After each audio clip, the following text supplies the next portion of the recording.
All right, so today I want to talk to you about the Paycheck Protection Program. It was a program that was put in place for small business owners to be able to keep employees on payroll during a time of uncertainty, during the time of the pandemic, a time that we had not seen at that time in the last 100 years. So it was a period of uncertainty. There was a lot of people dying, a lot of people potentially could lose their jobs. So this program was implemented to help save the jobs, save the checks of Americans, right? So the question I have for you today is, was it worth it? Was it worth the money that was spent on that program, $800 billion that ultimately taxpayers will have to pay back? Do you think it was worth that money, or do you think that we could have, looking back now, of course, hindsight is 2020, could we have weathered that storm without that $800 billion in assistance? I know we often hear about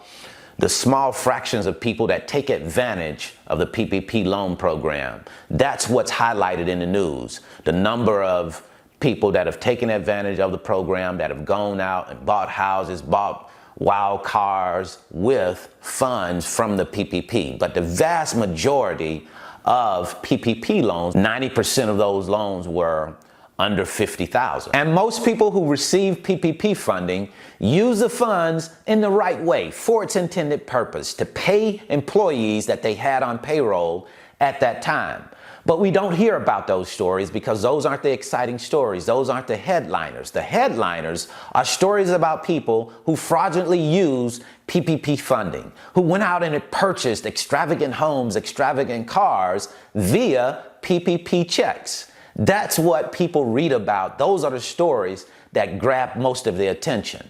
But here is what a paper published by Harvard Business School had to say.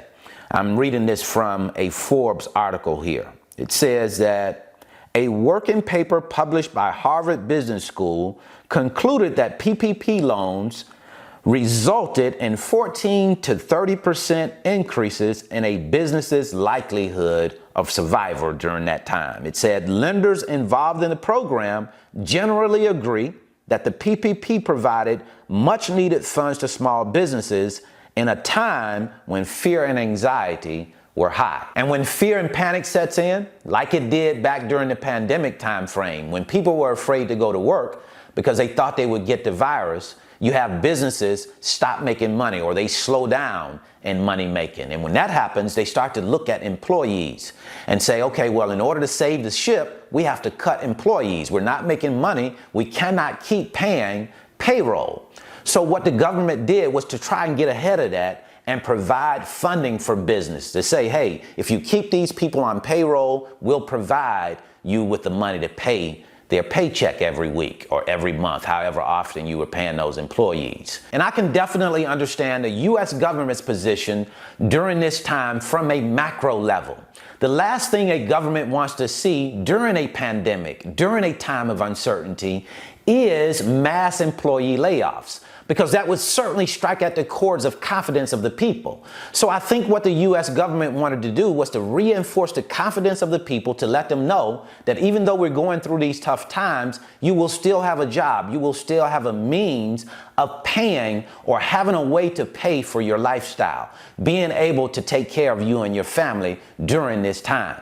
I think that was really important, especially with the pandemic and all that came with that. But I also think that when things happen, like, for example, we have a pandemic, or we have other things that affect the marketplace, affect businesses, I don't think it's for the government to come in and save small businesses every time. I don't think that's necessary. I think that it's kind of like if you're in the jungle and you see a lion attacking a small deer. You're not going to go over and stop the lion from attacking the deer. It's a part of the environment. That's life and death. That's how it works. And I don't think we should go in and interrupt the natural attrition of businesses. Sometimes businesses are going to fail. Sometimes things are going to happen that's going to influence businesses in a way that they're not going to be able to survive. And you can't run in and save businesses every time from themselves. You have to let that process play out. I think that in this situation, maybe it was too big for that. Maybe this pandemic was, too big of a thing to just allow for that to happen. Maybe too many businesses would have gone under. I don't know. But I must say that I like the idea of letting the process play out and allowing the strong to survive. And those businesses that are not strong enough will not survive, but they also can start over.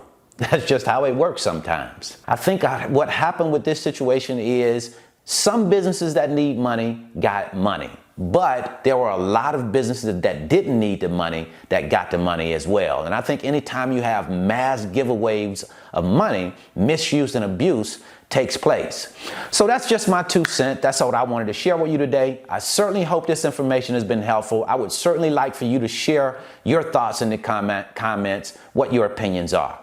If you're interested in learning more about the freight broker business, I'll leave a free link in the description. It's my 5-video series, and I titled it How the Load Movement Process Works. What it does is give you a chance to come into the office with me and watch me on video as I move loads, talk to shippers and carriers to give you a better understanding of how this business works before you come into it. And then if you're interested in learning more about how much it's going to cost you to get started in your own freight broker business, I'll leave a free video right here.